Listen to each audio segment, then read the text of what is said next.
nabigeena salawaatu rabbi wasalaamu calayh ruuxii mu'miniinta hub u qaada intuusan weliba ku dhufaninba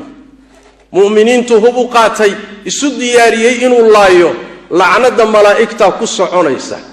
intaa wax ka yar baa lagu lacnadayaayo waxa nabiga ka sugan sallallahu alayhi wasallam seefta gacantaada ku jirta iyo qorigaad haysato iyo bastooladaad haysato haddaad ruuxa muslimka saa ugu fiiqdo waa lacnadanta lacnadii malaa'igtu waa kugu dhacday adigoo xataa ku dhufan bimujarrad aad ku ishaartood ku fiiqday kaliya xageed joogtaa marka mid baad dishay 10 baad qabtaa 100 baad qabtaa waad ku faraxsan tahay oo waad alxamdulillah sanaysaa yaa wakaannaka inaada waxba sameeynin baad mootaa waxa ugu horeeya maalinta qiyaamada dadka lagu kala saari doono maxkamadda rabbina ay furi doonto faylka iyo diiwaanka ugu horeeya la furi doono waa dhiiga ugu horeeya wax la furo adoomadana lagu kala saaro halka marka taaganta gacan ku dhiiglana aad tahay muslimiin dhiigoodii aad soo gashay waxa nabigeena ka sugan salawaatu rabbi wasalaamu calayhi inuu yiri wuxuu iimaanayaa ninkii nooca asagoo uu ku dhagan yahay kii uu dilay kii la dilay baa ku dhagan fooduu haystaa kulleetigana waa ku dhagan yahay dhiigiina waa ka qumayaayo nabarkiisii waa cusub yahay ilaahay maxkamadiisu la hortagaya markaasuu leeyahay rabbiyow bal weydii waa ka kii dilay muxuu dilay rabbi wuxuu ku leeyahay war maxaad u dishay yaa maxaad u dishay markaasuu wuxuu leeyahay waxaan u dilay yaa qolaan ugu hiilinayo nin baan awood iyo kursi iyo jago iyo magac uga raadinayay qabiil baan ku taageerahay urur baan ku taageerahay kursi baan ku xoojinahay cizi iyo awood baan qolo uga raadinahay uu ka soo horjeeday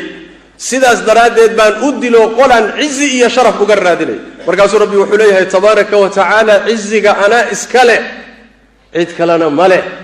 markaasaa rabbi tabaaraka wa tacaala wuxuu leeyahay dambigiisii xambaarso markaasaa la qabanayaa naarta lagu tuuraya riwaayadka qarat waxa ku soo arooray 7 sano ayuu naarta ku sii hoobanayaa salkeeda awe reerka ayaa u dagaalantay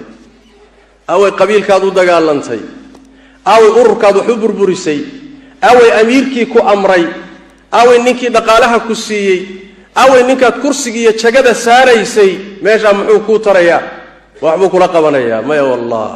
wa rabbil ka'ba inaan waxba lagu la qabanay dantaada garo hadaad dantaada taqaan sidaas daraadeed bay laga maarmaan tahay hadaabad muslim tahay inaadan godka iyo booraanta ku dhicin Abdullah ibn Umar radiyallahu ta'ala anhu kama fi sahih al-Bukhari waxa ka sugan inuu yiri dhiig xaq darro lagu galay waa booraan iyo bohol iyo god ruuxi ku dhacay marna uusan ka bixi karin marna kama bixi karin uga bixi karis la khaasatan hadiiba aad banaysato xalaashato oo bad ku faraxsan tahay inaad dhiigga muslimka daadiso yaa nabigeena salawaatu rabbi wasalaamu calayhi waxa ka sugan inuu yiri ruuxi mu'min dila dilkiisa iyo dhiiggiisana ku farxa ilaahay tabaaraka wa tacaala kama aqbalo sunnana kama aqbalo waajibna kama aqbalo salaad waajiba soon waajiba hajj waajiba